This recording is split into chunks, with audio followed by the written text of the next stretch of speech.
السلام علیکم۔ دولت، طاقت، غرور۔ قارون کے پاس سب کچھ تھا مگر ایک چیز نہ تھی، شکر۔ اور جب انسان اللہ کو بھول جاتا ہے تو انجام وہی ہوتا ہے جو قارون کا ہوا۔ زمین نے اسے لمحوں میں نگل لیا۔ آج ہم جانیں گے قارون کون تھا، اس پر اللہ کا عذاب کیوں آیا، اور کیا واقعی آج بھی اس کا محل زمین کے نیچے چھپا ہے؟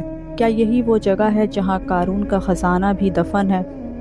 قارون توریت کا بہترین قاری، حضرت موسیٰ علیہ السلام کا چچا زاد بھائی، انتہائی خوبصورت، بے پناہ حسن کی وجہ سے اسے منور یعنی چمکدار کہا جاتا تھا۔ یہ بنی اسرائیل میں توریت شریف کا سب سے بہترین قاری تھا۔ جب تک یہ غریب تھا سب سے حسن اخلاق سے پیش آتا، لیکن جیسے ہی امیر ہوا مغرور اور خود پسند ہو کر منافق ہو گیا۔ اللہ تعالیٰ نے قارون کو اتنے خزانے عطا فرمائے تھے کہ ان خزانوں کی چابیاں اٹھانا ایک طاقتور جماعت پر بھی بھاری تھا۔ لوگ اس کے خزانوں کی چابیاں اٹھا کر تھک جایا کرتے تھے۔ جب قارون سفر پر نکلتا تو اس کے خزانوں کی چابیاں خچروں پر رکھی جاتی تھیں۔ اسی طرح ایک مرتبہ قارون نے ایسا مکان بنوایا جس کا دروازہ سونے کا تھا اور اس مکان کی دیواروں پر سونے کے تختے بھی لٹکائے گئے تھے۔ بنی اسرائیل اس کے پاس کھانے پینے آتے تھے اور قارون کی تفریح کا سامان کیا کرتے تھے۔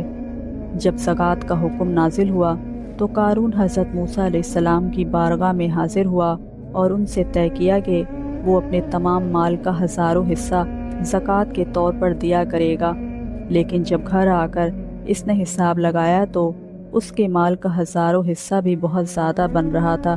یہ دیکھ کر قارون نافرمان ہو گیا اور اس نے بنی اسرائیل کو حضرت موسیٰ علیہ السلام سے بدگمان کرنے کے لیے ایک بری عورت کو 1000 دینار سونے کے سکے اور 1000 درہم چاندی کے سکے دے کر اس بات پر راضی کیا کہ وہ بھرے مجمع میں آپ پر تہمت یعنی گناہ کا الزام لگائے۔ چنانچہ جب حضرت موسیٰ علیہ السلام واعظ و نصیحت کے لیے لوگوں کے درمیان تشریف لائے تو قارون نے کہا، بنی اسرائیل کا خیال ہے کہ آپ کا کردار ٹھیک نہیں ہے، کیونکہ ایک عورت آپ کے بارے میں ایسا ایسا کہتی ہے۔ حضرت موسیٰ علیہ السلام نے اس عورت کو بلایا اور اسے اللہ تعالیٰ کی قسم دے کر ماجرا پوچھا تو وہ ڈر گئی اور قارون کی سکھائی ہوئی جھوٹی بات بولنے کے بجائے سب سچ بیان کرتے ہوئے قارون کی منافقت اور رشوت دینے کا پول کھول دیا۔ یہ دیکھ کر حضرت موسیٰ علیہ السلام روتے ہوئے سجدے میں گر گئے اور عرض کی، اے اللہ، اگر میں تیرا رسول ہوں تو قارون پر غضب فرما۔ چنانچہ آپ کی اس دعا کے بعد قارون اپنے 2 ساتھیوں کے ساتھ پہلے گھٹنوں تک، پھر کمر تک، اس کے بعد گردن تک اور پھر بالآخر پورا زمین میں دھنس گیا، اور یہی حال اس کے مال اور خزانے کا بھی ہوا۔ قارون کا محل مصر کے جنوب مغربی صوبے الفیوم میں نہر قارون کے جنوب مغربی جانب واقع ہے، جو قاہرہ سے تقریباً 90 کلومیٹر جنوب مغرب میں واقع ہے۔ یہاں ایک مشہور جھیل ہے جسے بحیرہ قارون کہا جاتا ہے، اور اس کے قریب ایک قدیم عمارت ہے جسے لوگ قصر قارون کے نام سے جانتے ہیں۔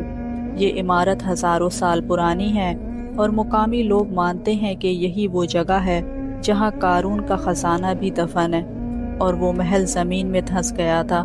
ماہرین آثار قدیمہ کے مطابق یہ عمارت دراصل ایک قدیم مصری مندر ہے جو تقریباً 4 قبل مسیح کا ہے، لیکن عوامی روایت اسے قارون کا محل قرار دیتی ہے۔ یہ جگہ آج بھی سیاحوں کی توجہ کا مرکز ہے، جہاں لوگ یہ سوچنے پر مجبور ہو جاتے ہیں کہ شاید واقعی یہی وہ مقام ہو جہاں قارون زمین میں دھنس گیا تھا۔